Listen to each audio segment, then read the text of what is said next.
Voilà, mesdames et messieurs, bonjour. J'allais dire française, français, gauloise, gaulois, celte, celte. Mais bon, ça a l'air amusant comme ça, mais c'est interrogateur parce que notre invité, monsieur Bastien Dubuis, qui est là à côté de moi, jeune et pétulant, va vous dévoiler nos origines. Et voilà. La question importante, c'est sommes-nous toutes et tous issus du chaudron génétique celte? Alors vous savez que nous sommes le 6 juin, qui rappelle un jour fameux, un jour heureux, qui rappelle le débarquement, tout simplement, suivi de la libération de la France. Et il en fut question au mois d'avril et au mois de mai, journée de la déportation et de la résistance, et on a chanté à chaque fois le chant des partisans. Alors quant au 6 juin d'aujourd'hui, il a été aussi justement fêté par des grèves, des manifestations, des concerts de casseroles. Et j'ai trouvé, moi, dommage qu'on ne puisse pas utiliser le chaudron de M. Dubuis, qui nous aurait fait entendre un son de timbale un peu plus grave, n'est-ce pas?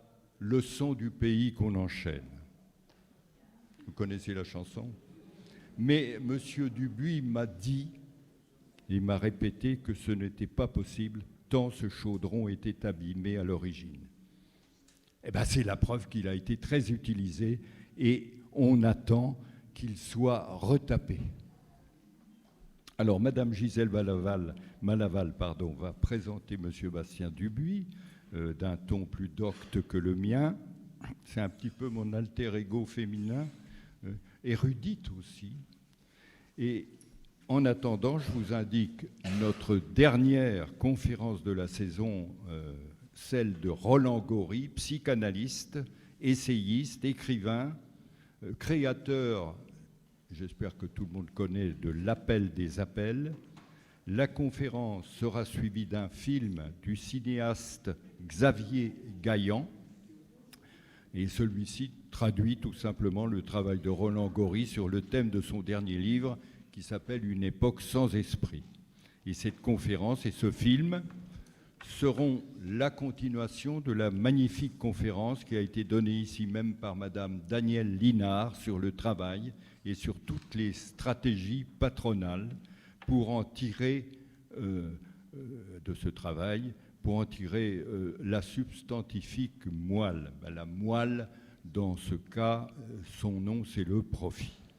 Et cette conférence, tenez-vous bien, notez-le, aura lieu à 18h précises à Pont-Sainte-Marie, à la MAC, c'est-à-dire à la Maison des Arts et de la Culture, qui se trouve 10 rue Michel Berger. Et le film qui suit aura lieu à 20h au cinéma Utopia, 1 rue du Moulinet. Donc ce sont deux lieux assez proches, mais quand même, pensez à prendre votre vélo. Nous avons donné, depuis notre création en 2013, 159 conférences de haut niveau comme celle qui va avoir lieu aujourd'hui, et 15 cette année.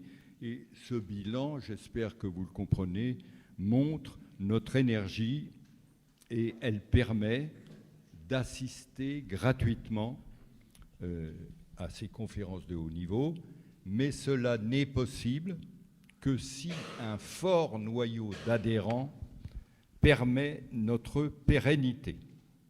Vous savez qu'on a un slogan qui dit « on adhère que si on adhère ».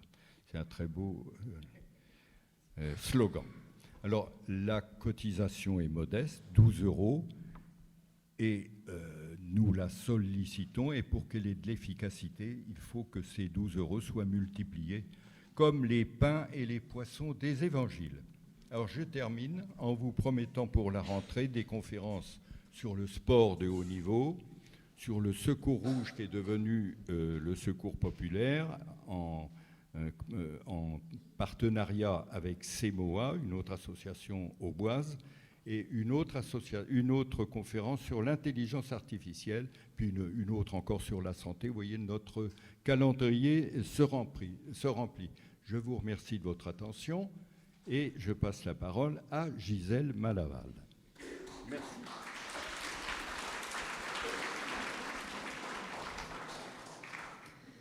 Alors, en 1919, après le désastre de la Première Guerre mondiale, Paul Valéry écrit dans son essai « La crise de l'esprit » « Nous autres, civilisations, nous savons maintenant que nous sommes mortels ». Le spectaculaire site funéraire de Lavaux que vous avez mis au jour avec votre équipe en est une illustration partielle, puisqu'il serait la toute dernière manifestation du phénomène princier dans la civilisation celte du Hallstatt, c'est-à-dire de 1200 à 450 avant Jésus-Christ, évidemment. Nous avons donc un double privilège ce soir, celui d'être sur l'ultime territoire de cette culture et celui d'en écouter son inventeur. Voilà. Merci.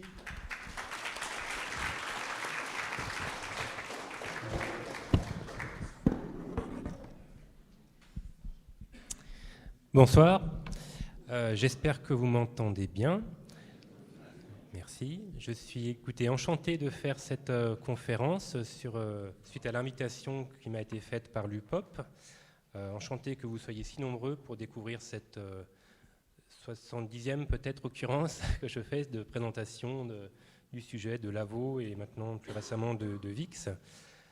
J'espère m'être suffisamment renouvelé dans cette présentation pour vous intéresser. Si certains d'entre vous ont déjà pu assister à d'autres communications de ma part ou de la part de ma compagne Émilie précédemment, sachez qu'ici il sera question en partie de mes travaux de thèse et évidemment beaucoup de travaux du projet collectif que je dirige. Donc les études sur Lavaux, sur VIX sont menées aujourd'hui de manière pluridisciplinaire et donc interinstitutionnelle, et associe des chercheurs de l'INRAP à des chercheurs du C2RMF, de l'IRAMAT, du MNHN, etc., etc.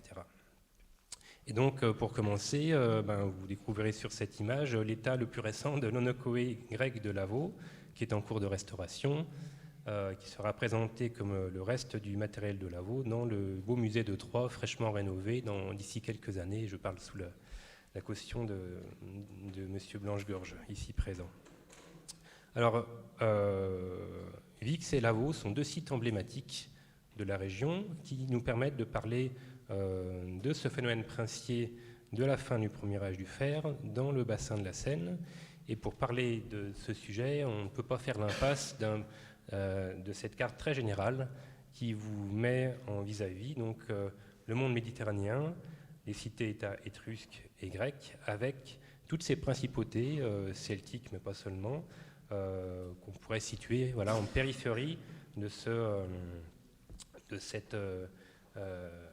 cette mer en ébullition à partir du 7e, 6e siècle avant notre ère, et sur le pourtour de laquelle vont essaimer notamment les Grecs toute une série de colonies qui vont être fondées, donc comme Marseille vers 600 avant notre ère, et qui vont permettre donc à ce monde méditerranéen d'entrer en contact et de développer des relations économiques, mais pas seulement, profondes avec tous ces barbares, entre guillemets, situés donc plus au nord et pour ce qui nous concerne donc au nord des Alpes.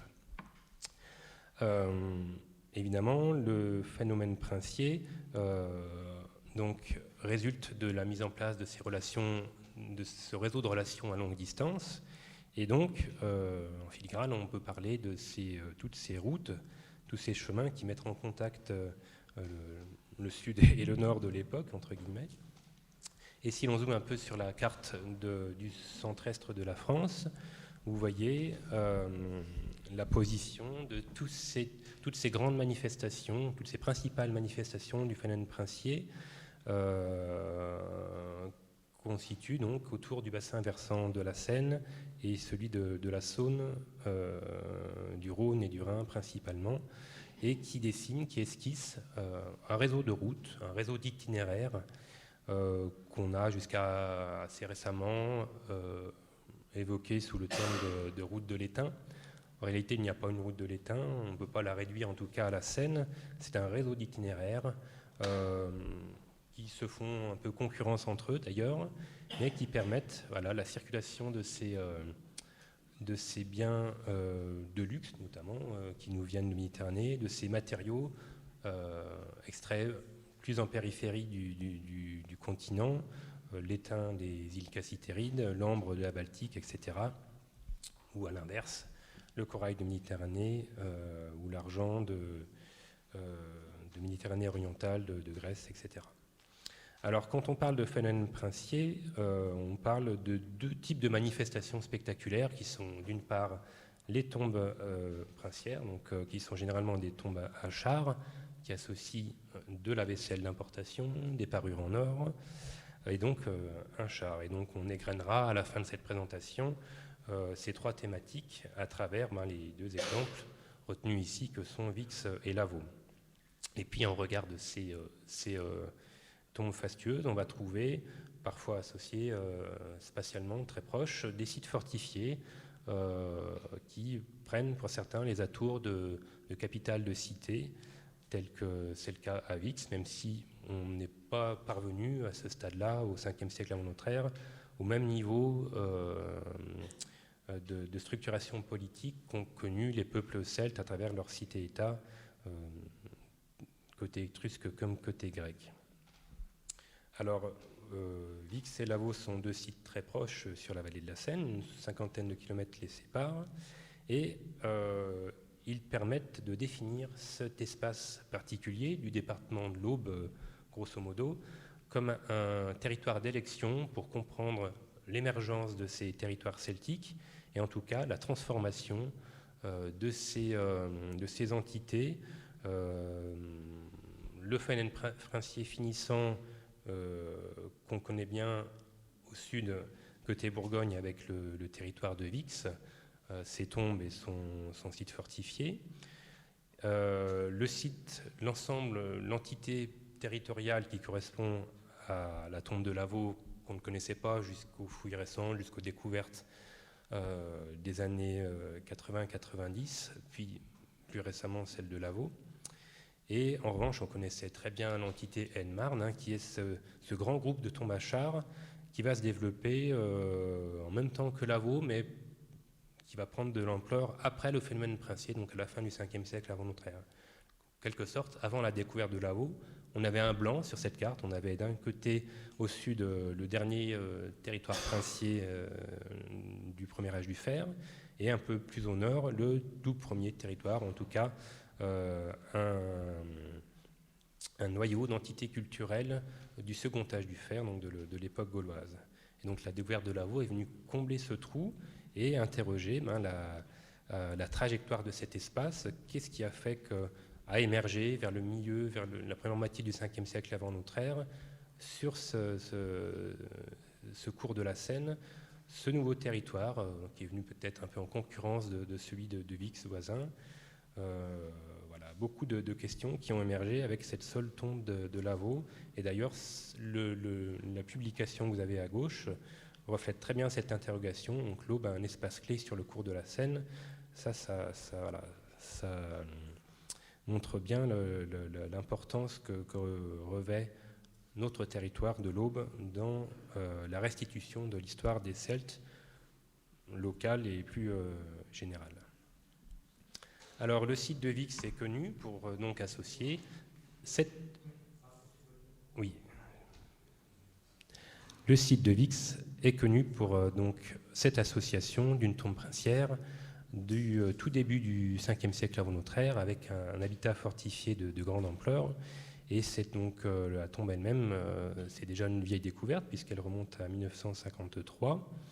Et évidemment, les conditions de fouille de l'époque, les technologies disponibles à ce moment-là n'ont pas favorisé une lecture fine des vestiges et ont même complètement oblitéré la question du monument qui protégeait cette sépulture. Et donc, la découverte de Lavaux en 2014 avait conduit à réinterroger cette découverte ancienne et à l'investiguer par une nouvelle campagne de fouilles que j'ai pu diriger et qui a redonné un contexte en fait à cette découverte fabuleuse en documentant une grande partie du tumulus qui la protégeait.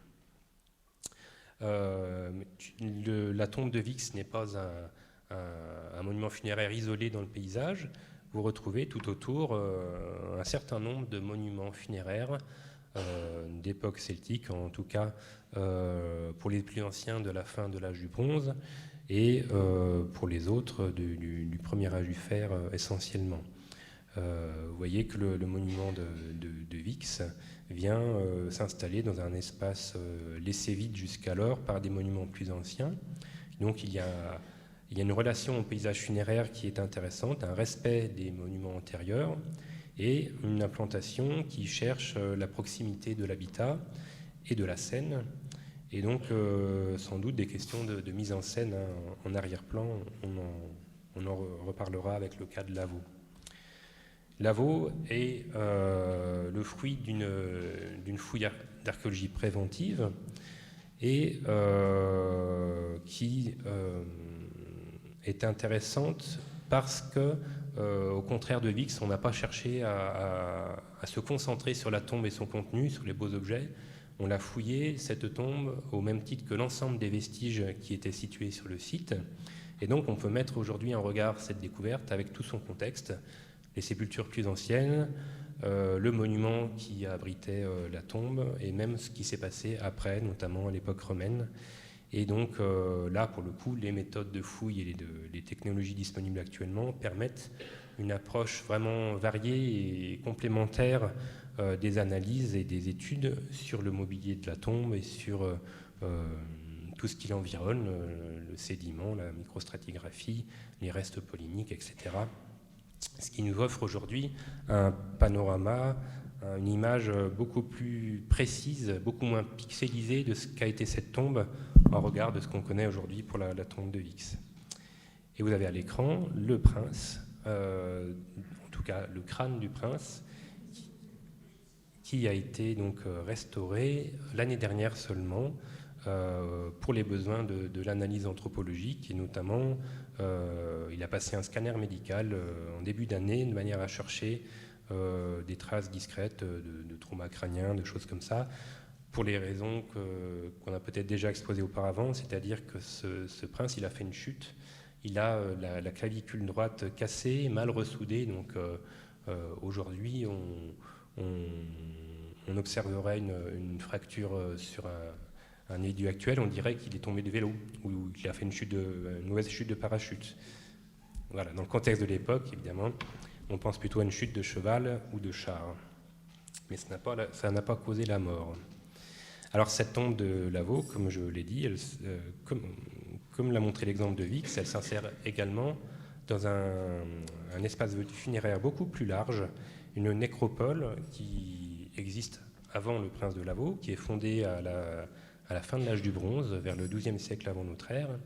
Et cet espace funéraire, qui s'étend sur à peu près 10 hectares, on le connaît bien aujourd'hui grâce notamment à toute une série d'opérations archéologiques préventives, notamment des diagnostics. C'est ce que vous voyez en bleu sur l'image. Toutes les parties bleues ont été investiguées par l'AFAN d'abord, puis par l'INRAP à partir de 2002.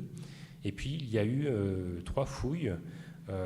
Une fouille de sauvetage dans les années 90 ici à gauche, petite corvée, et 2 fouilles préventives d'archéosphère à l'est et de l'INRAP sous ma direction, donc au centre.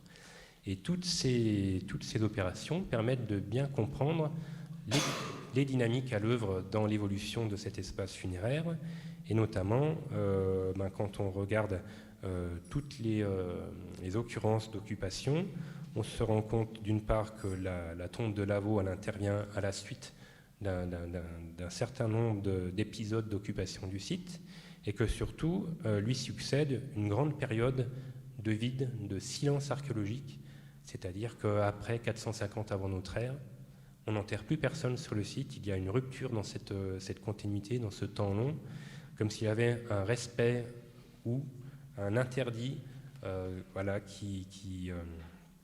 qui fait que les choses sont figées, on n'y reviendra pas avant la période romaine. Et sachant qu'il s'agit aussi peut-être du dernier prince de la région, il y a peut-être une relation de cause à effet avec cet effet d'abandon du site.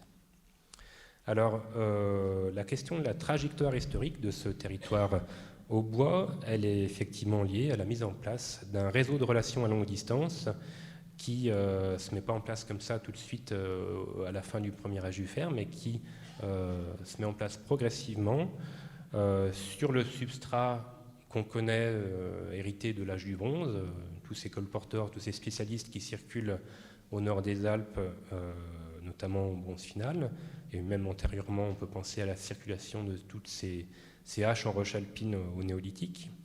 Et donc, sur ce substrat d'anciennes routes, de chemins, sur lesquels le long desquels on revient régulièrement réenterrer des morts, hein, toutes ces nécropoles qui sont occupées sur la longue durée, eh bien, voilà, on doit se mettre en place le réseau qui aboutit vers 500 avant notre ère à ces éclatants contacts avec la Méditerranée. Alors, pour parler un peu de la mise en place de ce réseau, je vous propose de partir de la nécropole de Lavaux, de voir quels phénomènes sont contemporains de cette étape d'occupation du site. Et vous voyez qu'autour du 7e ou de la première moitié du 6e siècle avant notre ère, c'est un vaste site funéraire qui accumule différents monuments circulaires, donc des tumulus entourés d'un fossé d'enclos. Et cette nécropole, en fait, elle semble s'organiser curieusement autour du plus petit monument de cet ensemble, qui est celui d'un personnage porteur d'épée, et qui va avoir finalement une certaine importance dans l'histoire de notre territoire, comme vous le verrez dans quelques instants. Alors, au moment de la fouille de Lavaux, c'était la seule sépulture à épée en fer aussi ancienne connue dans le département, ce qui en faisait en soi déjà une découverte remarquable par son unicité. Et juste en parallèle, lors d'une autre fouille, on a pu trouver une autre tombe à épée, à quelques kilomètres seulement, donc à Saint-Par-au-Tertre. Vous verrez qu'au long de ma présentation, j'essaye de choisir des lieux de découverte avec lesquels vous pouvez facilement vous repérer. Donc là, on est dans le giron de cette nécropole de Lavaux, dans cette plaine de Troyes, densément occupée depuis le néolithique. Et donc deux tombes à épée, un peu isolées dans le département, et dont l'une d'entre elles, en fait, appartient à un personnage qui semble n'être pas d'origine locale. Alors on a entendu tout à l'heure en introduction la question de nos origines gauloises. Pour le coup, une partie de nos Gaulois ne sont pas d'origine gauloise, ne sont pas d'origine celtique, puisque là, en l'occurrence, ce porteur d'épée et sa fille, puisqu'on a trouvé aussi la sépulture de sa fille, l'analyse ADN de ces restes a montré qu'il s'écartait un peu de ce nuage du faciès génétique gaulois, entre guillemets, pour se rapprocher de ce qu'on connaît plutôt en Italie, voire en péninsule ibérique. Alors, est-ce qu'effectivement il s'agit d'un homme qui a voyagé, qui a traversé les Alpes, pourquoi pas, ou est-ce qu'il a hérité ces gènes exogènes de ses parents, l'un de ses parents? C'est possible aussi. Ce qui est amusant, c'est de constater la concordance chronologique de la circulation, apparemment, de ces personnes exogènes avec du matériel qui n'est effectivement pas local et qui vient à peu près des mêmes secteurs de Méditerranée. On pense évidemment à tout cet ensemble de chaudrons à taches denses cruciformes dont le musée de Troyes a plusieurs exemplaires. Vous avez à l'écran le chaudron de Bourenton, au centre de l'image, celui de Buchères qui a été découvert au début du XIXe siècle. Et en fait, tous ces ensembles, pour ceux qui ont été trouvés récemment, proviennent de tombes beaucoup plus récentes que la date de production du chaudron. Donc en fait, ce sont de vieux objets qui ont été conservés, réutilisés pendant plusieurs générations. Mais assurément, ils sont parvenus dans notre région au cours du 7e ou du 6e siècle avant notre ère, donc avant le phénomène princier. Et ces éléments pourraient provenir, vous voyez, sur cette carte de répartition un peu ancienne maintenant, eh bien, du nord de l'Adriatique, peut-être la région de la Vénétie, ou voilà, de l'autre côté de la... Enfin, plus à l'est de cette région. Et vous voyez cette petite concentration autour de la vallée de la Seine, donc le chaudron de Buchères, d'autres découvertes plus anciennes. C'est une vieille carte, il faudra rajouter de nouveaux points, les découvertes de Bourenton et d'Estissac notamment. Donc on a une vraie concentration de ces produits d'importation méditerranéens de luxe dans notre région, ce qui montre déjà en soi voilà, la mise en place de ces réseaux de relations à longue distance. Et alors, s'il nous parvient ici une partie de ces produits de luxe méditerranéen, inversement, il y a une partie des productions celtiques qui circulent du nord vers le sud, donc qui remontent la Seine et qui descendent ensuite la Saône et le Rhône pour être captées par tous ces commerçants méditerranéens qui alimentent toute cette économie des cités-États étrusques et grecques qui sont fortement consommatrices de ce métal pour leur vaisselle, pour leur armement également, pour leur statuaire, etc. Et donc paradoxalement, peut-être qu'une partie de la vaisselle de luxe qui va nous parvenir au cours de cet âge du fer, de cette vaisselle méditerranéenne, a peut-être été produite avec du métal qui était déjà d'origine locale.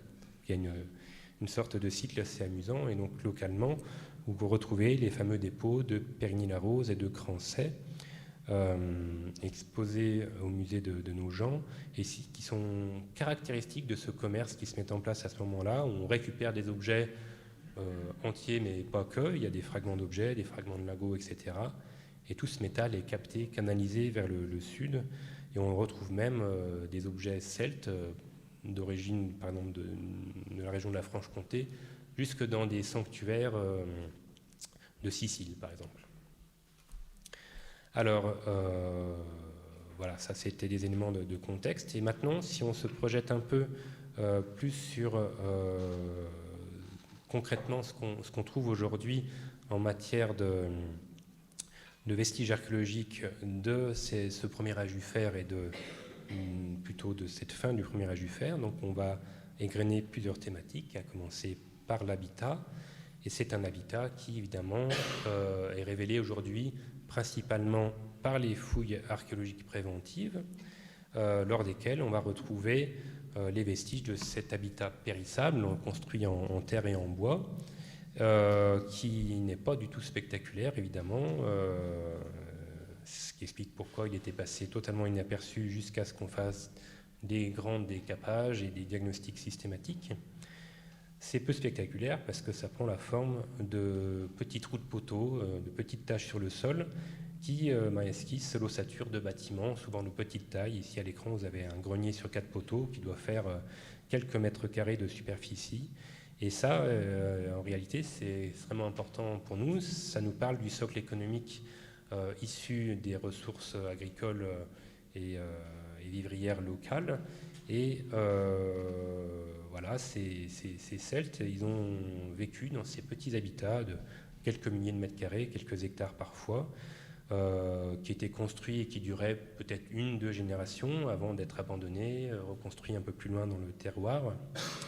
Et donc on trouve aujourd'hui les restes de ces bâtiments et des fosses d'extraction qui ont servi ensuite à faire la terre à bâtir également. Un exemple est à l'écran juste à côté de la tombe princière de Lavaux, donc au lieu-dit les Corvées. C'est un peu plus ancien et c'est potentiellement contemporain de certains des vieux monuments funéraires de la nécropole de Lavaux. Mais vous avez des habitats beaucoup plus grands, à l'exemple de celui de Crenay près Troyes. C'est tellement vaste qu'on s'est rendu compte que récemment de l'existence de cet ensemble, en tout cas de son amplitude.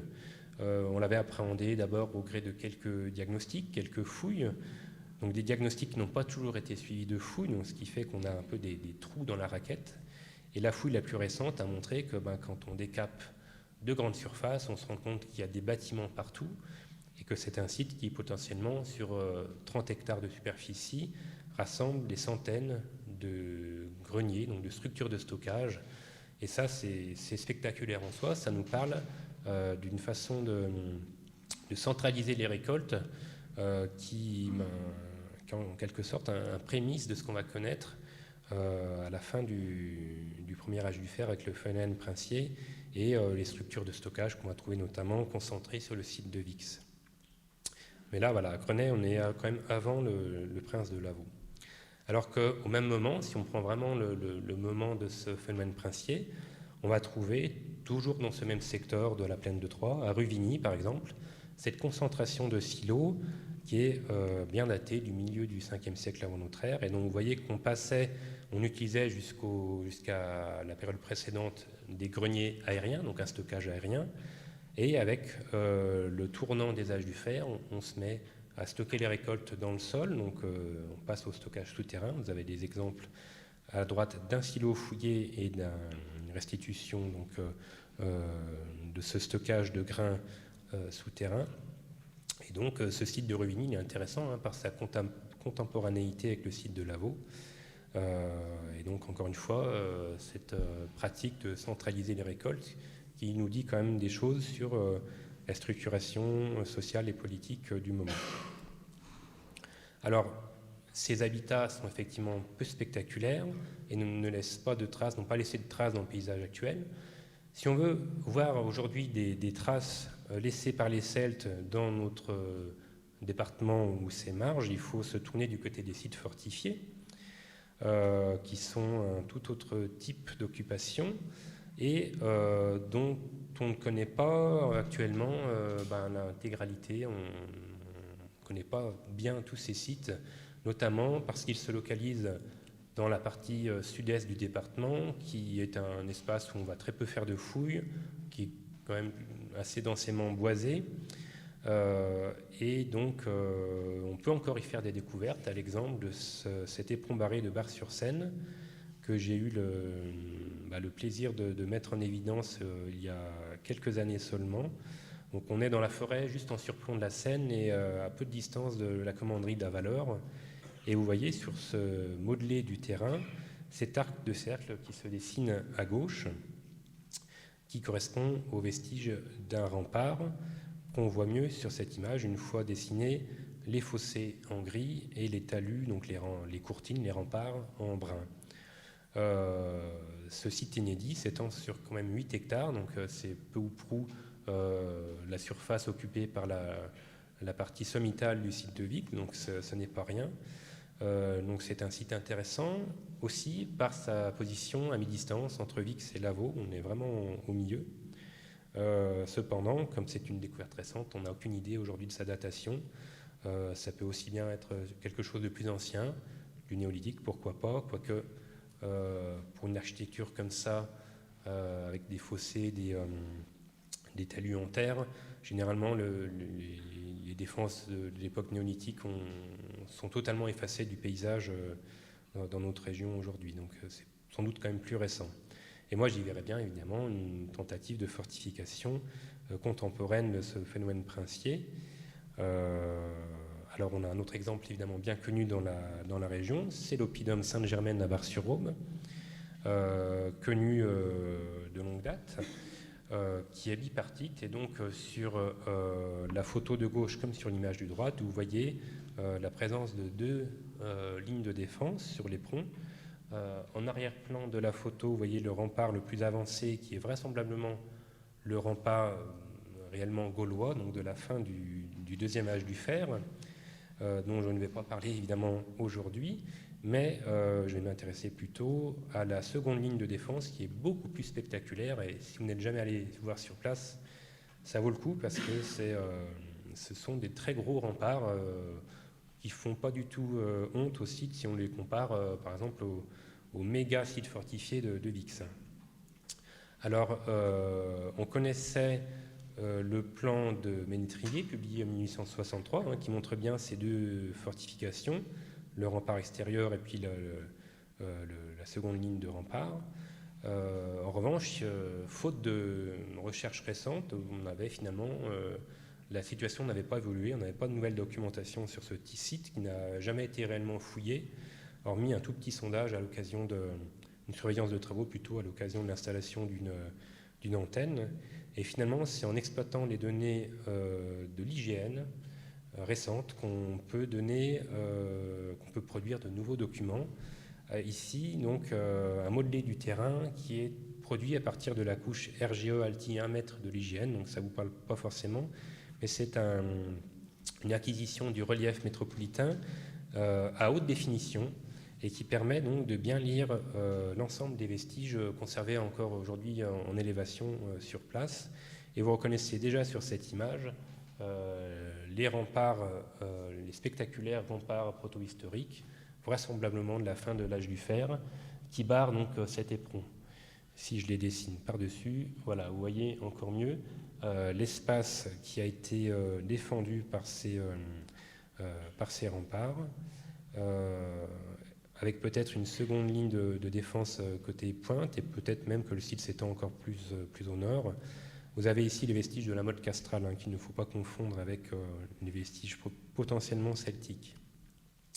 Mais ça demeure un site non fouillé, et donc si on veut vraiment parler de l'organisation et de l'architecture de ces grands sites fortifiés de la fin du premier âge du fer, il faut aller voir à Vix, donc plus en amont sur la Seine, le fameux complexe du Mont-la-Soie. Donc, vous reconnaissez d'ailleurs sur l'image la nécropole que je vous ai montrée en introduction. Et donc, cette nécropole, elle est implantée en contrebas de cet habitat fortifié qui s'étend sur à peu près 80 hectares. Donc, on est sur des échelles de surface qui sont tout à fait comparables à ce qu'on va connaître avec les oppidats de la fin du second âge du fer. Donc, un site complexe qui associe différents aménagements défensifs, associant des fossés de plusieurs mètres de profondeur, des remparts en terre ou en terre et pierre, pour partie parmentée, appareillée, avec sur la partie la plus haute, donc du Mont-la-Soie, un peu en position d'acropole, un ensemble de bâtiments qui ont été partiellement fouillés et qui sont, pour ceux qui sont groupés ici, que je montre avec le pointeur laser, qui ont la caractéristique d'être absidés, avec cette abside tournée à l'ouest, et qui ont dû être le lieu de résidence des élites du début du 5e siècle avant notre ère, notamment de la fameuse princesse de Vix. Alors la nouveauté des recherches menées sur place, qui sont dirigées par mon collègue Bruno Chaume, ici ce sont des recherches d'archéologie programmée.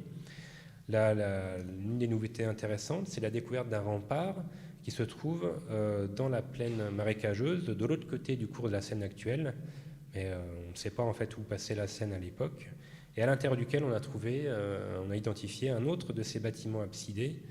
Voilà, c'est un site qui recèle beaucoup d'informations intéressantes, qui égrène ses surprises au fil des découvertes.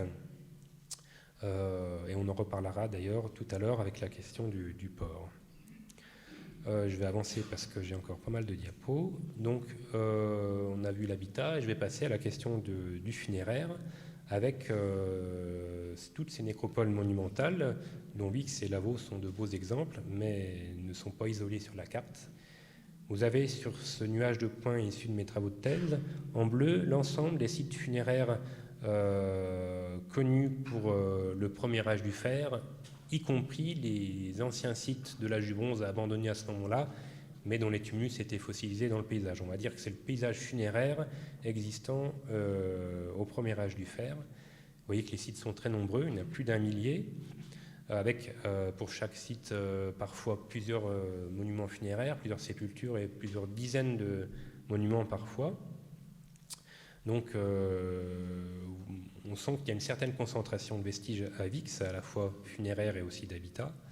Et tout autour de la plaine de Troyes aussi, l'espèce de vide ici correspond tout simplement à l'emprise de la ville actuelle, sous laquelle on a évidemment peu de données quand il s'agit de constructions anciennes qui n'ont pas donné lieu à des surveillances de travaux ou des fouilles.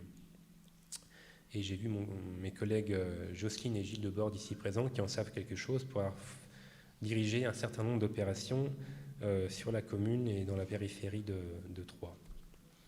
Alors, ces nécropoles, voilà, comme je le disais, elles sont d'ampleur variée et elles sont très bien corrélées avec la nature du substrat, c'est-à-dire qu'on les détecte principalement aujourd'hui en photo aérienne et dans toute la partie crayeuse du département, donc à partir de Troyes et en aval, vous voyez cette concentration de points, alors que tout l'arc de la Champagne humide est quasiment vide, comme l'est une grande partie du sud-est du département. Alors là, on peut se poser la question, est-ce que ce sont de vrais espaces vides? Est-ce que c'est une marge, une frontière, un confin? Ou est-ce qu'on a un problème d'acquisition des données? Est-ce qu'on ne trouve pas les sites parce que la nature du substrat fait qu'on ne les voit pas en photo aérienne? Il y a probablement un peu des deux. Voilà. Pour l'instant, c'est une problématique que j'aborde dans ma thèse, mais je n'ai pas forcément les réponses. Alors très concrètement, à quoi ça ressemble quand on trouve une nécropole celtique en photo aérienne? Vous voyez tous ces indices visibles dans la végétation poussante, dans les cultures de céréales, ici, avec tous ces cercles, ces carrés, qui correspondent à autant de monuments. Donc, en l'occurrence, ici, c'est la nécropole de Saint-Benoît-sur-Seine, que j'ai choisie justement parce qu'elle est intéressante par la trajectoire inverse qu'elle présente par rapport au site de Lavaux. C'est-à-dire qu'ici, on n'a pas du tout cette phase d'occupation de la fin du premier âge du fer. C'est plutôt une période qui n'est pas documentée, pour l'instant en tout cas, sur le site, sur l'emprise fouillée par Jean Bien-Aimé il y a plusieurs dizaines d'années maintenant. Et c'est un site, au contraire, qui va être réinvestigué juste après le phénomène princier, à partir de la fin du 5e siècle avant notre ère, donc quand les derniers princes disparaissent. Ici, on voit émerger à nouveau une élite, puisque quand on parle de nécropole monumentale ou de tombes qui contiennent de la parure de l'armement, on est quand même dans le registre de l'élite. Tout le monde à cette époque-là n'a pas accès à la sépulture, encore moins à une sépulture monumentale. Alors deux autres exemples avec les nécropoles de Buchères et de Saint-Parot-Tertre, trouillées par l'INRAP, qui sont très ressemblantes, de même orientation, régies par un même axe de structuration nord-sud, à peu près parallèle à la Seine.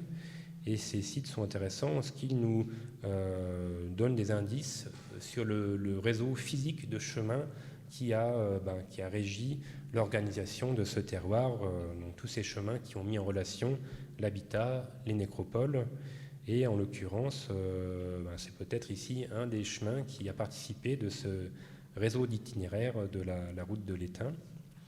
Et Saint-Parot-Tertre, à droite, évidemment, le site qui a livré l'épée en fer dont je vous ai parlé tout à l'heure.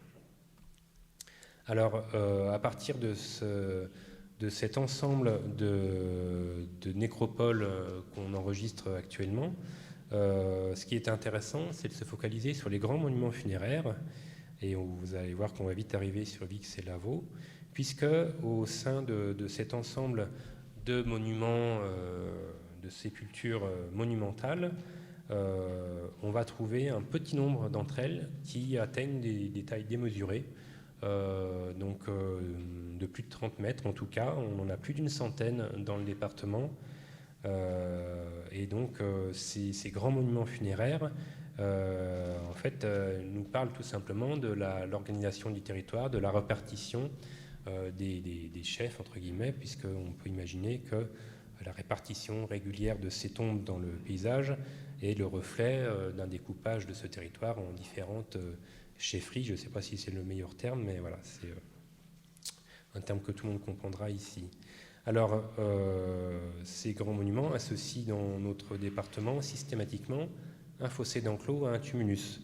Généralement, le tumulus n'est plus conservé aujourd'hui, et quand c'est le cas, il y a lieu de s'interroger sur l'intérêt du site. Par exemple, le site de la Tombelle à Pinay, qui conserve encore aujourd'hui une partie de l'élévation du tumulus qui faisait une bonne cinquantaine de mètres de diamètre. On est dans des dimensions proches des grands tombeaux princiers de Vix et de Lavaux, mais c'est un monument qui n'a jamais été fouillé.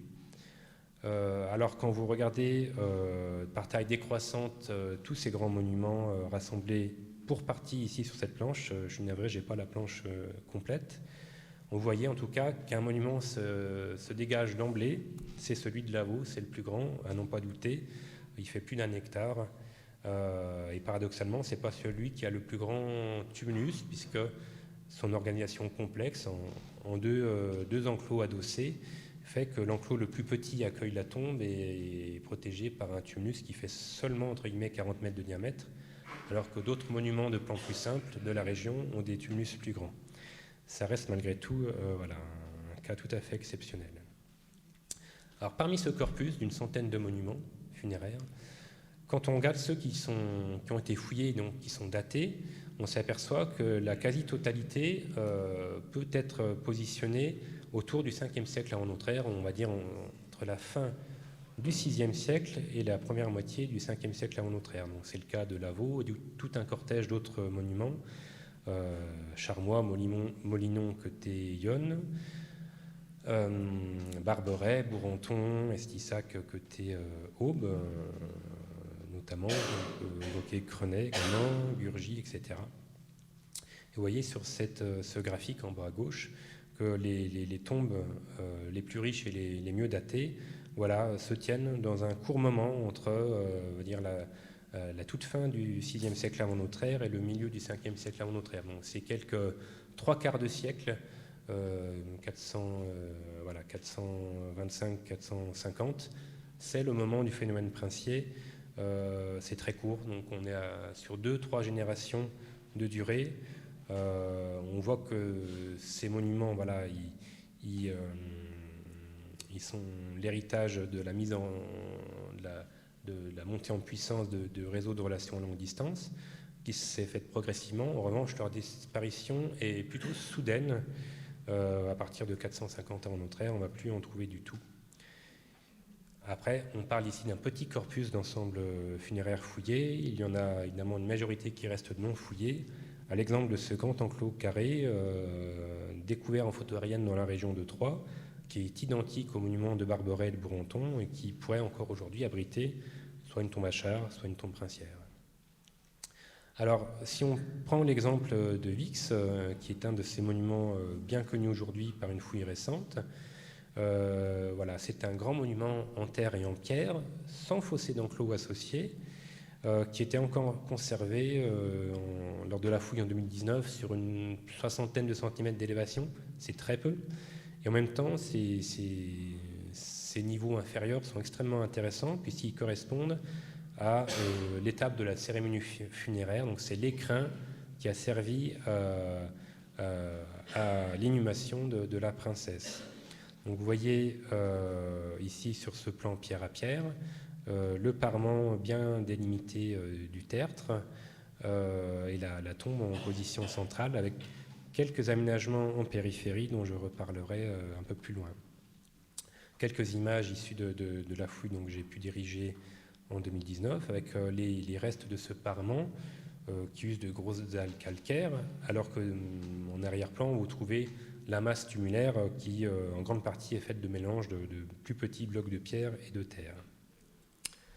Alors, justement, toutes ces pierres qui constituent en grande partie le tumulus princier de Vix, elles n'ont pas été extraites sur place. Sur place, on trouve en profondeur plutôt une terrasse alluviale d'une Seine d'époque paléolithique. En revanche, quand on remonte la Seine, on va retrouver dans une boucle située dans le secteur d'Étrechet tous les niveaux géologiques qui ont livré les matériaux utiles à l'édification du monument. Donc ça, ce sont les travaux de Jean-Pierre Garcia, en particulier, qui localisent quelques zones où, à l'époque celtique, on a peut-être fait de l'extraction en front de taille en bord de Seine, et puis on a ensuite emmené les pierres par bateau, par barque, jusqu'au niveau du tumulus, 2-3 km en aval. Alors, avec Lavaux, on est sur un tout autre registre d'architecture, puisqu'on a cette fois non pas un monument en terre et pierre, mais un monument en terre et bois, avec cette particularité d'utiliser des fossés d'enclos, et ce caractère bipartite, donc 2 enclos adossés, qui est vraiment une particularité du site, avec côté sud l'enclos qui accueille la tombe ici en rouge et son monument, un système d'entrée ici, donc une porte monumentale en bois, et au nord-est un second enclos qui vient accueillir et mettre en valeur une partie des monuments plus anciens, donc les ancêtres du premier âge du fer, du Hallstatt ancien ou moyen, et même un faux monument qui est créé à l'occasion pour créer cet effet de symétrie, mais j'en parlerai peut-être tout à l'heure. C'est un vaste monument, donc 100 mètres de côté, 450 mètres linéaires de fossé. C'est indéniablement une démonstration de pouvoir évidente, et vous avez à l'écran, on coupe une portion de ce fossé d'enclos qui dépasse les 3 mètres de profondeur et qui délimitait le site. Alors à Lavaux, on avait la chance d'avoir encore en élévation une partie des vestiges d'époque celtique, et notamment le tumulus situé dans l'enclos le plus au sud, qui a été conservé sur à peu près 80 cm d'épaisseur, donc encore une fois c'est très peu par rapport à ce que ça a été à l'époque, peut-être 8 mètres de hauteur. Mais là aussi on retrouve comme à Vix peut-être la partie la plus intéressante de cette stratigraphie, avec notamment, alors voilà, ça c'est le système d'entrée, mais je voulais venir surtout à ce podium, ce fameux podium en craie qui vient s'adosser à l'architecture de la tombe. Vous voyez dans cette coupe du monument, ici en bas, cette couche vert pomme qui correspond sur la photo en haut à cette couche de craie qu'on vient étaler autour de la tombe et qu'on a retrouvée au moment de la fouille, complètement tassée, complètement indurée, et ça veut dire fréquentée par une foule nombreuse, peut-être plusieurs centaines, plusieurs milliers de personnes au bas mot. Donc on a là des traces évidemment de la cérémonie funéraire, avec cette ouverture du podium sur la tombe et sur son plafond. Vous avez ici une restitution du monument avec, qui vous renseigne la position de la tombe, à la fois semi-excavée, à la fois elle dépassait du sol hallstattien en se mettant à hauteur du podium lié à la cérémonie funéraire. Vous voyez sur ces quelques images complémentaires des détails de cette stratigraphie, avec ici à gauche le sol celtique qui est recouvert par cette couche de craie qui a servi à la cérémonie funéraire. On le retrouve bien en coupe ici, avec au premier plan la tombe, le podium ensuite. Alors ça c'est une étape ultérieure de fouille. Si on remonte un peu le temps, quelques jours avant, on avait cette image en bas à gauche avec le sommet de la tombe et les traces laissées par les poutres de son plafond qui forment un ensemble unique en Europe. Généralement, on n'a jamais les traces du plafond conservées associées à ces grandes sépultures, et là, fort heureusement, c'était le cas. Alors, on peut finir avec l'enclos nord-est, qui est très particulier, puisqu'il vient intégrer des ancêtres qui ne sont pas n'importe qui, a priori. On va retrouver cette tombe du porteur d'épée, dont on sait qu'il n'est pas d'origine locale, ou dont ses parents n'étaient pas d'origine locale. On va trouver dans un autre monument un reste provenant d'un char, et il s'agissait certainement d'un char à 4 roues, peut-être la plus ancienne tombe à char du département, malheureusement presque entièrement détruite par des travaux de plantation d'époque moderne, donc on n'a plus que ça.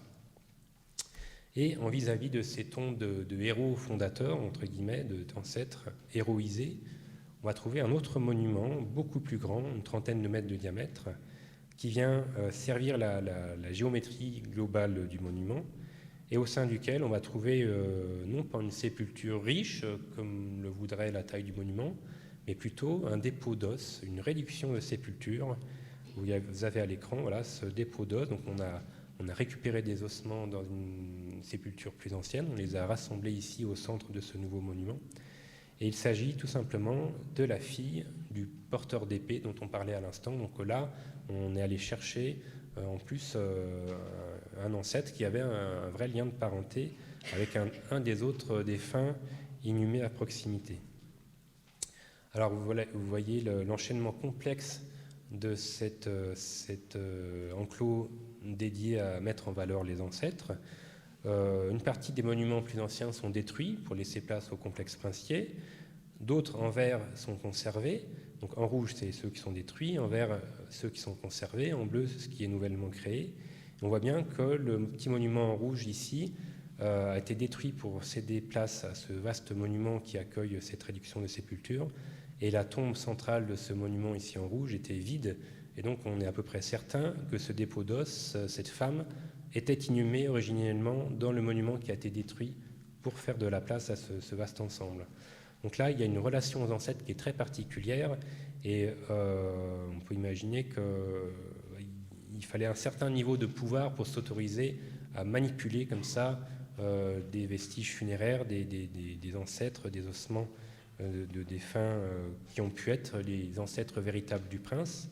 C'est possible, mais en fait, l'écart de temps qui nous sépare entre ces tombes qui sont peut-être antérieures à 600 avant notre ère et le prince, on est sur plus de 150 ans d'écart, et ben c'est trop long pour que l'analyse ADN nous dise qu'il y a un lien de filiation génétique. Donc malheureusement, on ne peut pas dire si ce sont vraiment les ancêtres directs du prince. Voici ici l'image du monument qui a été détruit, qui devait accueillir cette femme qui elle-même est la fille de ce porteur d'épée. Voilà, donc une histoire complexe, mais surtout une histoire qui nous montre le besoin de légitimer ce pouvoir princier, de l'ancrer en continuité d'un lignage. Et donc là, on a une récupération des ancêtres, une mise en scène qui nous parle aussi de ce moment de l'histoire celtique où on est sur la fin des princes, et peut-être qu'il y a un lien là où on a ce besoin de légitimer le pouvoir princier. On peut le mettre en regard avec la disparition du phénomène princier lui-même dans la génération qui suit. Alors j'enchaîne parce qu'il reste un certain nombre de diapos. La question de l'usage du statuaire en contexte funéraire, on peut l'aborder à travers ces deux monuments de Vix et de Lavaux. De manière plus générale, c'est quelque chose qu'on connaît bien dans ce phénomène princier du premier âge du fer, à travers toute une série de découvertes, notamment en Allemagne. Hirschlanden, c'est un peu ancien, c'est plutôt du début du VIe siècle avant notre ère, mais la tombe du Glauberg à droite est contemporaine ou un tout petit peu plus récente que celle de Lavaux, et on a trouvé sur ce grand monument princier à la fois donc la tombe d'un riche personnage porteur d'épée, porteur d'un torque en or et de vaisselle en bronze, et sa statue. La statue trouvée dans le monument, on retrouve sur la statue les mêmes éléments qu'on va trouver dans la tombe. Donc on a une représentation vraisemblable du défunt sur le lieu même de son inhumation.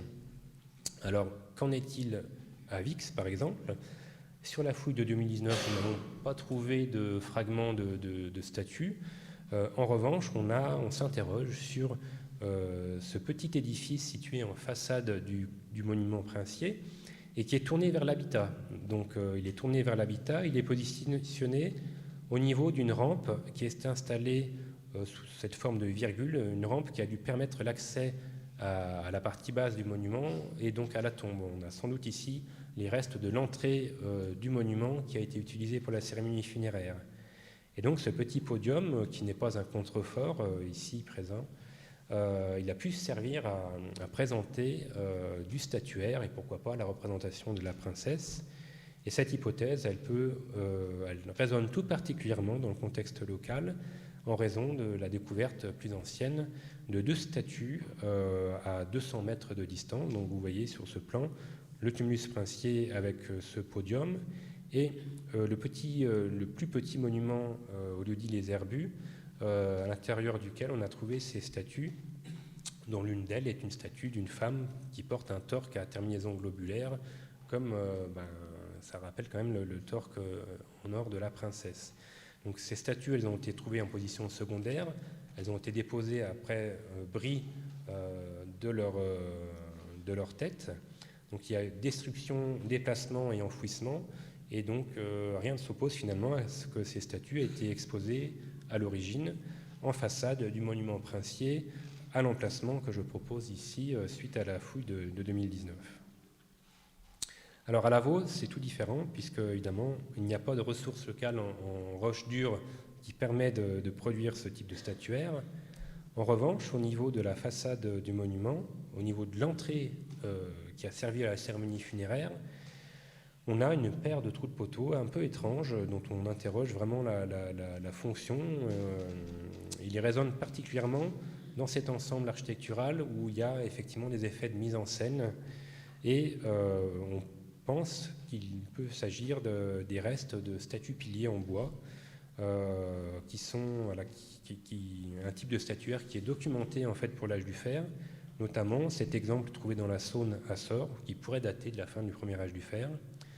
On a d'autres exemples dans le département, notamment à Pont-sur-Seine, une statue pilier trouvée par EVA, qui est effectivement plus récente de moins 3 siècles, mais qui montre bien que localement, en l'absence de pierre, on sait très bien faire des statues en bois, c'est pas un problème. Et là, s'agissant d'un monument princier qui s'inscrit pleinement dans tout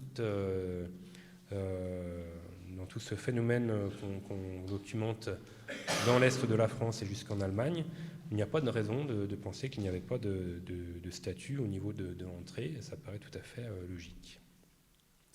Alors, la question d'une élite méditerranéisée, on peut le voir sous deux aspects. On peut le voir d'abord sous la question de l'architecture et recourir à l'exemple de Vix, où on connaît, sur une portion des fortifications, eh bien, quelques mètres d'un rempart en briques crues. Et cette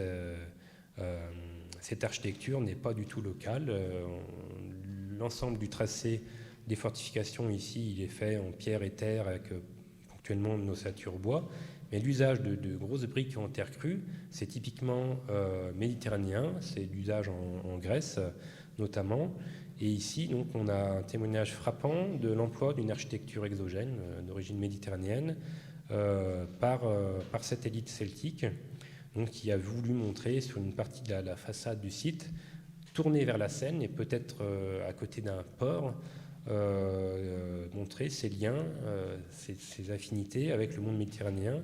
Et là, pour le coup, il a sans doute fallu recourir à un architecte, un maître d'œuvre expérimenté en la matière et donc qu'il a fallu faire venir de ces contrées méditerranéennes.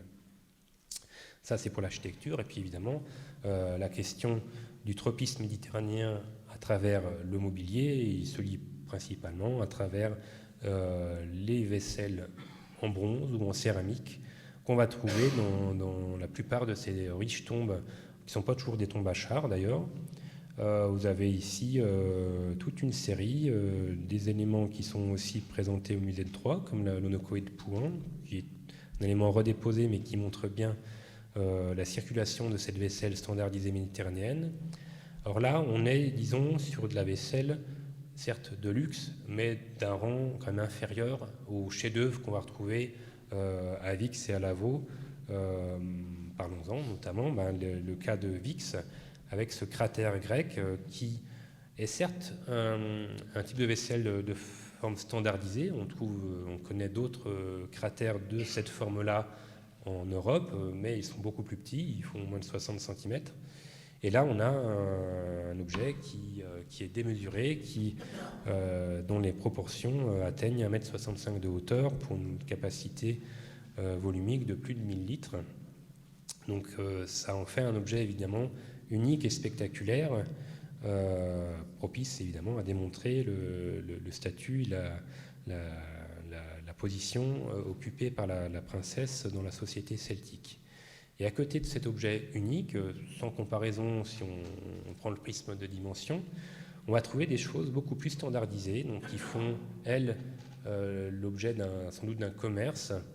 Donc c'est le paradoxe de ces tombes, c'est qu'on va à la fois trouver des choses qui témoignent de ces échanges avec la Méditerranée qui sont d'ordre économique, d'ordre commercial, et aussi des objets qui échappent à cette logique-là, qui sont plutôt des cadeaux diplomatiques ou des objets qui sont le fruit de commandes passées par les puissants ou entre les puissants, notamment pour alimenter les stratégies d'alliance politique, entre autres. Alors à Lavaux, on a un peu le même phénomène avec des récipients qui sont de forme tout à fait standardisée ou qui sont issus de production un peu à la chaîne. Le cas de l'Onokoé grec n'échappe pas. le cas des bassins en bronze ou le cas de la ciste à cordon. Tiens, il manque une... Ah voilà. Le cas également de cette petite Onokoé. En revanche, de la même manière qu'à Vix, le chaudron échappe complètement à cette logique, c'est-à-dire qu'on va trouver aucun chaudron identique, ni dans l'espace celtique, ni dans l'espace méditerranéen, alors même que ces décors sont plutôt d'origine méditerranéenne, et on pense en particulier au monde étrusque, avec le cas de ces décors d'Actylos. Vous avez d'ailleurs en avant-première à l'écran les tout premiers centimètres carrés restaurés du chaudron, donc par notre restaurateur Renaud Bernadet, qui avait participé à la fouille et qui a dégagé récemment ici une des têtes de lionne qui orne le pourtour de ce grand récipient, qui fait 1 mètre de diamètre, peut-être 200 litres de capacité volumique. Donc c'est quand même moins gros que le cratère de Vix, mais pour le coup, ça c'est probablement pas une importation méditerranéenne, mais plutôt un objet hybride qui associe une cuve de tradition plutôt celtique, même si elle est de taille démesurée, et des décors d'origine exogène. Donc là, ça en dit beaucoup sur la complexité de ce réseau qui se met en place. On ne se contente pas d'échanger des objets, mais on échange aussi des idées. Il y a des savoir-faire qui circulent et des artisans hyper spécialisés qui se déplacent également. Alors, à travers toute cette vaisselle d'importation, on se pose évidemment la question de leur contenu. Je ne sais pas quelle heure il est, mais si je déborde, il faut m'alerter, parce que j'ai encore un petit peu de matière. La question du contenu de ces récipients, en tout cas à Lavaux, elle est intéressante puisqu'elle est étudiée au prisme de toute une série d'analyses complémentaires, notamment la biochimie organique, l'étude des pollens, etc. Et toutes ces analyses aboutissent à l'identification d'une boisson qui n'est pas celle qu'on pourrait attendre en contexte local celtique, comme de l'hydromel ou de la bière, mais qui est bien le vin rouge, donc cette boisson exogène qui s'insinue en Gaule à partir du VIe siècle avant notre ère et de la fondation de Massalia. Ce qui est intéressant ici, c'est le mélange auquel on a affaire, la recette, puisqu'on n'a pas ici du vin présent pur, mais un mélange à base de vin, c'est-à-dire qu'on va y ajouter aussi des aromates, vraisemblablement du miel, et peut-être même on va le diluer avec de l'eau, puisqu'on a trouvé des micro-fossiles non polliniques qui ne peuvent être issus que d'eau un peu stagnante, donc qu'on trouve nulle part ailleurs dans l'aton, donc c'est pas non plus de l'eau d'infiltration.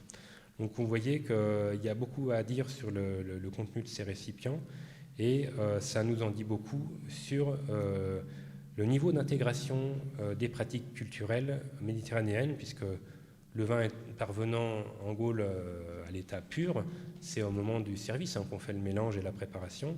Le fait que les Celtes fassent ce mélange, fassent cette préparation, nous éclaire beaucoup sur leur niveau de connaissance de ces pratiques méditerranéennes. Alors on a le vin, le récipient qui a servi à faire le mélange, on a la cruche à vin qui est l'Onokoé grec, et évidemment, quand on a affaire à un vin aromatisé dans lequel on a mis un certain nombre d'aromates, il faut le filtrer, ce qui explique la présence de la passoire en argent doré, et le reste, ici on aurait sans doute le pied de gobelet qui a servi à boire le vin. Sur cette image, vous voyez quelque chose d'un peu étonnant, c'est une vannerie fine, de très grande qualité, qui a été découverte sous le chaudron.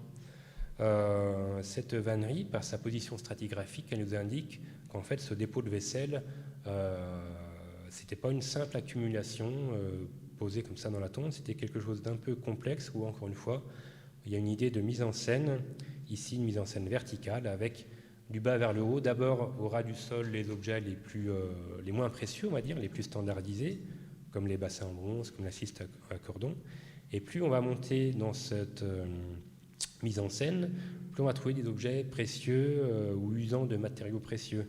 Donc le chaudron, il serait posé sur la vannerie qui elle-même recouvre un support en bois, peut-être un trépied en bois. Et au-dessus du chaudron, on va trouver toute la vaisselle précieuse, la céramique grecque, les accessoires en argent et en or.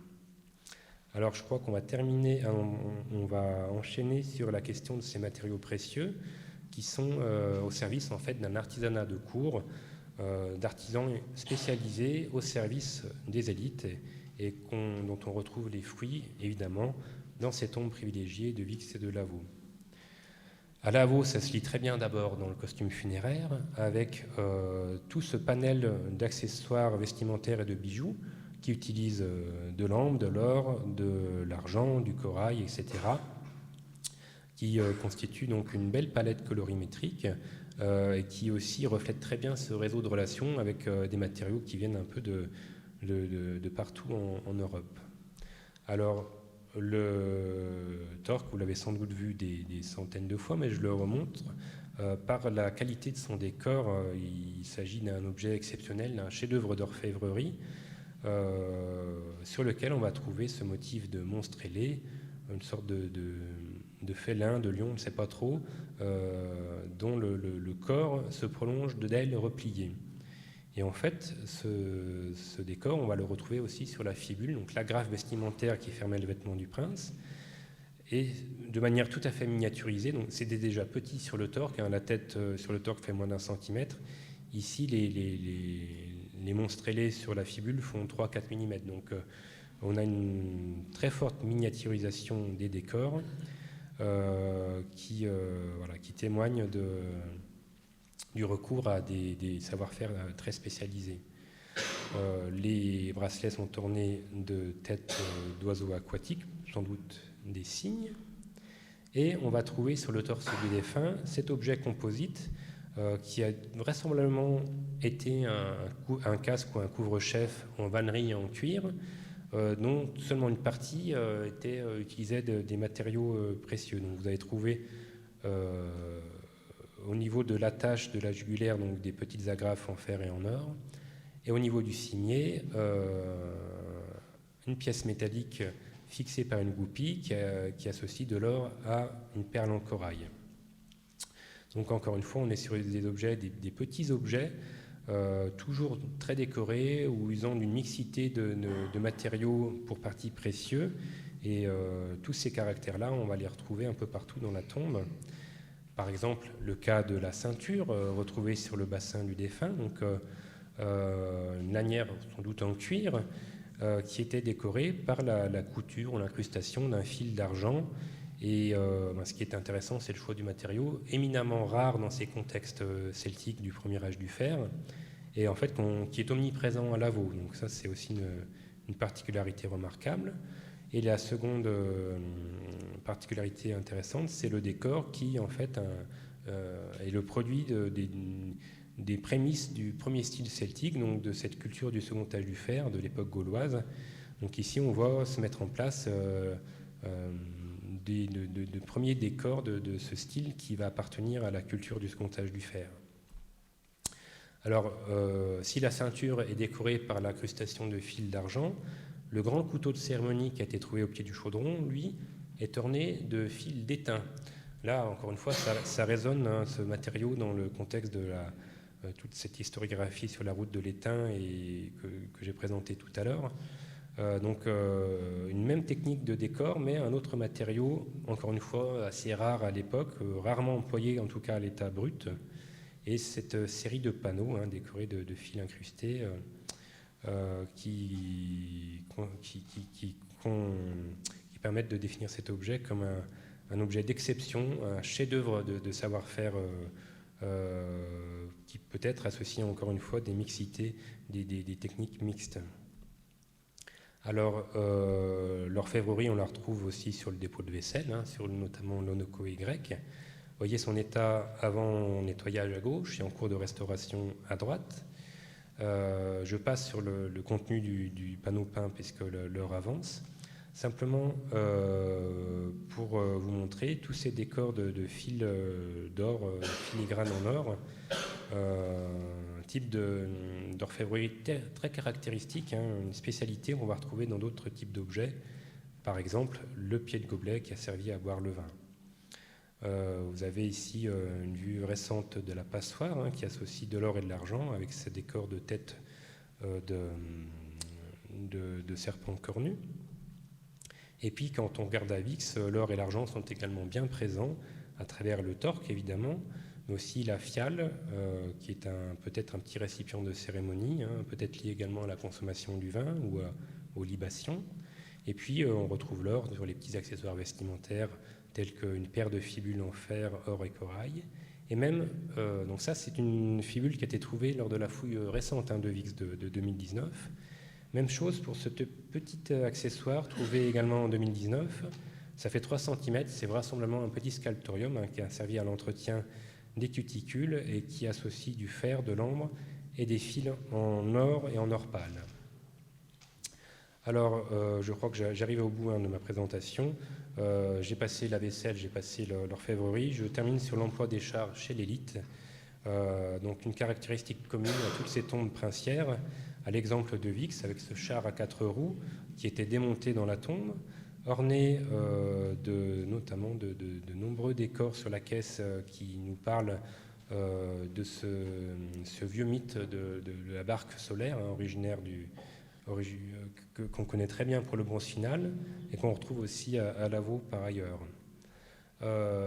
Les chars à 4 roues de la fin du premier âge du fer cèdent la place au cours du 5e siècle avant notre ère à des chars à 2 roues. Cette évolution est liée peut-être aussi à une évolution des usages militaires et on les trouve dans la région, par exemple à Bourenton, un char qui a été exposé encore une fois au musée de Troyes, donc un char à 2 roues qui est très intéressant par ses décors de bronzage incrusté sur le fer, qui est une technique décorative qu'on retrouve à Lavaux par ailleurs. À Estissac, un char beaucoup moins décoré qui a la faculté d'avoir été réparé, donc on est sur un vieux véhicule qui a beaucoup servi. Et puis à Lavaux, un char qui nous pose beaucoup de problèmes par son état de conservation. Vous voyez qu'il nous reste la moitié d'une roue. C'est peu de choses pour restituer le char en entier, mais on s'inscrit dans cette ambiance culturelle du 5e siècle avant notre ère, de tous ces chars qui ont pu servir, entre guillemets, à la guerre, aux manœuvres militaires. On n'est pas sur des chars ostentatoires, en tout cas, ce n'est pas la fonction première. Et ici, à Lavaux, c'est en plus un char qui a roulé. L'analyse métallographique a montré que le bandage de roue avait reçu des chocs. Donc, c'est vraiment des chars qui servent. Et donc, j'en arrive à la conclusion. Je suis navré, j'ai été un tout petit peu long. Tout ça pour vous revenir au constat de départ d'un département, d'un territoire, l'Aube, donc, qui est un magnifique territoire pour appréhender le passage du premier au second âge du fer, notamment à travers l'ensemble de ces découvertes spectaculaires que sont les tombes princières et les sites fortifiés. Et à l'aune des recherches menées depuis ces dernières décennies, notamment grâce à l'archéologie préventive, on commence à avoir une vision assez exhaustive de l'occupation de ce territoire et on peut commencer à réfléchir à la restitution de son découpage, de son organisation interne, la question de la restitution des chemins et la restitution de ces entités territoriales, de ces pôles de pouvoir. Vix, Lavaux, ce sont des territoires qui ont pris le chemin, qui ont pris la trajectoire de ce qui est arrivé en Grèce, en Étrurie avec ses cités-États. Ça n'a sans doute pas atteint le même niveau dans nos territoires, mais on sent bien qu'on était dans cette dynamique-là, avec en plus tous ces contacts culturels et pas seulement économiques, comme on l'a vu notamment à travers la façon de consommer le vin, tel que le montre la tombe de Lavaux. Je termine sur cette image produite par un de nos collègues, François Gauchet de l'INRAP, qui nous montre le monument de Lavaux au moment de la cérémonie funéraire, avec tout ce cortège qui suit le prince sur son char, qui traverse donc le point d'entrée sur le tombeau, avec potentiellement les 2 statues piliers placés ici, la porte monumentale, le podium qui donne accès à la tombe, et en arrière-plan, toute cette mise en scène relative aux ancêtres, avec à la fois des vieux monuments qui sont mis en valeur pour l'occasion, et même un nouveau monument qui est créé, un peu plus grand que les monuments les plus anciens, mais pas assez grand pour faire de l'ombre au prince. On va dire qu'on va s'inventer ici un ancêtre digne du pouvoir princier, mais qui n'y fait pas ombrage. Voilà, je vous remercie pour votre attention. Excusez-moi d'avoir été un peu long.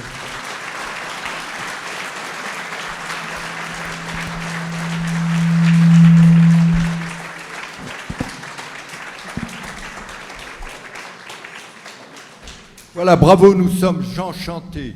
Alors, nous allons poser quelques questions, mais la première question que je voulais vous poser, Monsieur Dubuis, est-ce que tout ce travail va être édité Et à ce moment-là, on se fera un plaisir de le faire connaître.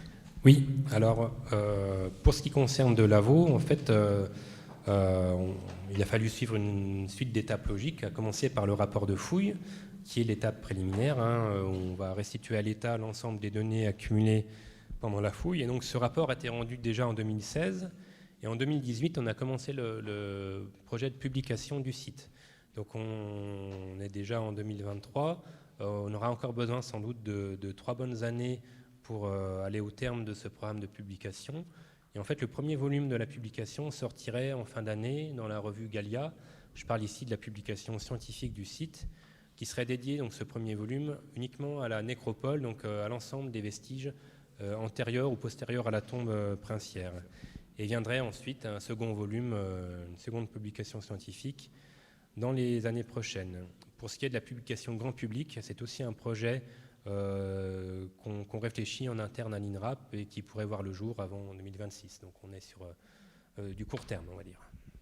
Alors, quelques questions, je suis sûr. Gisèle, tu n'en avais pas une à poser ?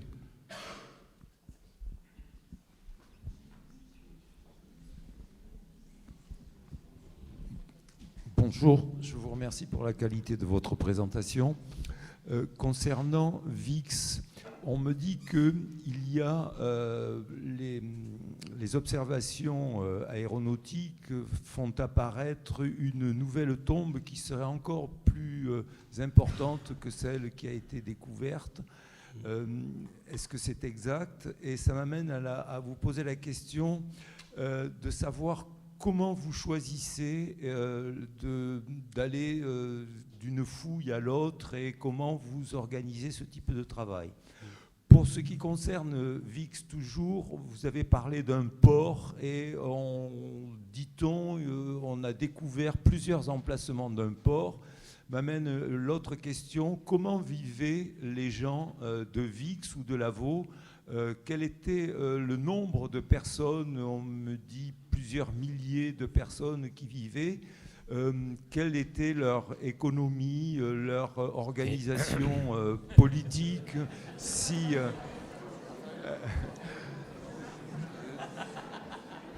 Nous dire en quelques mots comment ils vivaient. Merci. On se croirait en commission parlementaire. Alors, oui, question très pertinente, évidemment. Sur la question du nouveau monument princier trouvé à Vix, oui, il y en a au moins un, vraisemblablement plutôt deux en réalité, mais ce sont deux monuments de plus parmi la centaine ou les 110 et quelques monuments déjà enregistrés. Dire que c'est une tombe princière supplémentaire, tant qu'on a fouillé, moi j'y crois pas, puisqu'on l'a vu, notamment à travers l'exemple de Bourrenton ou d'Estissac, ces grands monuments peuvent accueillir certes des tombes riches, mais pas forcément princières, en tout cas peut-être d'un second rang dans l'aristocratie. Donc voilà, moi je serais un peu prudent par rapport à ça, on n'est pas au bout de l'inventaire de ces grands monuments. Et en plus, ces découvertes un peu plus éloignées du Mont Lassois que ne le sont les sites connus jusqu'à présent. Sur la question c'était le port ensuite? Du port, oui. Du port.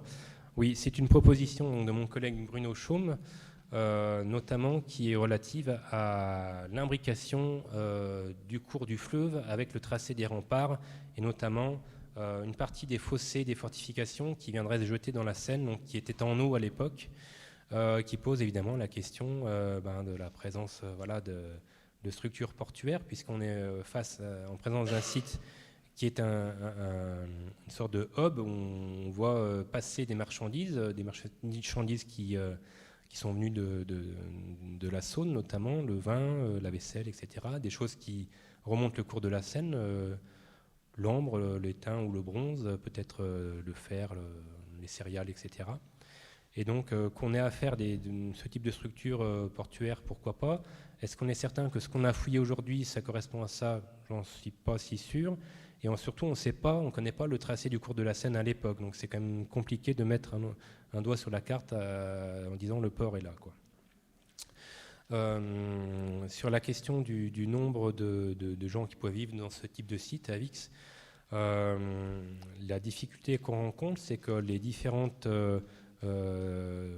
type d'acquisition de données, que ce soit de la fouille, de la prospection géophysique ou radar de sol, nous montre finalement un faible nombre de bâtiments, et parmi ce faible nombre de bâtiments identifiés, une partie sert au stockage ou à la centralisation des récoltes, donc ce n'est même pas des habitations. On a l'impression d'avoir plutôt une méga résidence pour l'aristocratie, donc une infrastructure résidentielle qui colle pas avec notre image qu'on a de la cité grecque, quadrillée, avec des petites maisons à l'équerre, etc. Donc pouvoir extrapoler à partir de ces données un nombre d'habitants, c'est très compliqué. Une grande partie de la population n'a manifestement pas laissé de traces. Moi, je ne m'aventurerai pas sur ce terrain-là, c'est pas mon domaine. Et je pense que j'ai oublié une de vos questions. Mais bon. Leur mode de vie.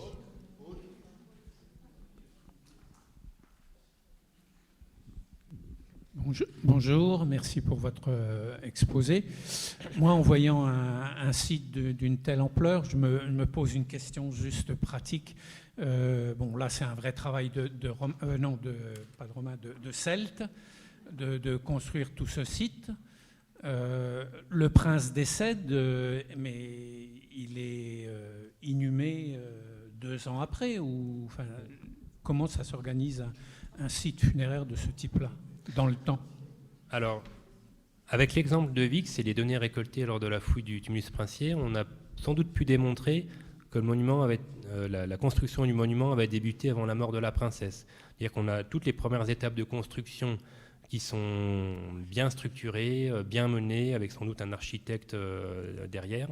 Et en fait, toute cette partie très, très structurée cède la place d'un seul coup à une construction vraiment massive. On apporte des sédiments en vrac et on ne réfléchit plus à faire des parements, des structurations internes. Donc on pense que la mort de la princesse a précipité la fin de la construction du tumulus, en tout cas de sa partie basse. Et vraisemblablement, au bas mot, il a fallu plusieurs semaines, plusieurs mois pour achever ce travail-là. Donc rien qu'avec cet exemple de Vix, on voit qu'il y a le caractère différé entre la mort et l'inhumation, qui peut prendre effectivement plusieurs mois quand on met en regard la position de ces personnages dans la société avec ce réseau de relations longue distance qui fait que la mort d'un personnage de cette dignité-là, ça implique de solliciter le réseau, de faire venir les autres rois, les autres princes, peut-être même les dignitaires d'au-delà des Alpes. Donc le temps que les messagers y aillent, reviennent, etc. Voilà, certainement, des mois entiers, c'est cool. Et évidemment, ça pose la question de la gestion du corps entre-temps. Bon, quand c'est l'hiver, c'est pas forcément un problème. Quand c'est la belle saison, ça implique de mettre en place, de solliciter des savoir-faire de traitement du corps, de traitement de conservation du corps, effectivement.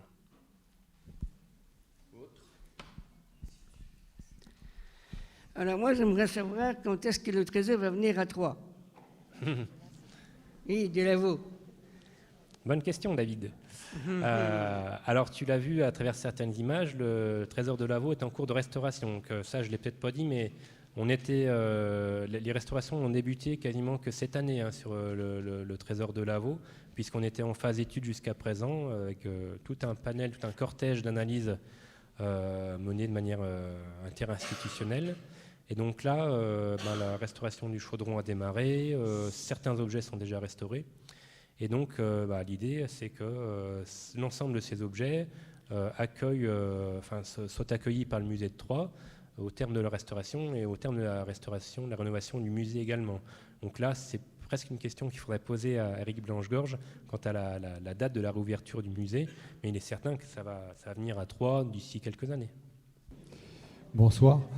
En dehors des fouilles qui font apparaître les fondations celtiques, est-ce qu'il existe encore aujourd'hui des monuments funéraires ou autres intacts, visitables?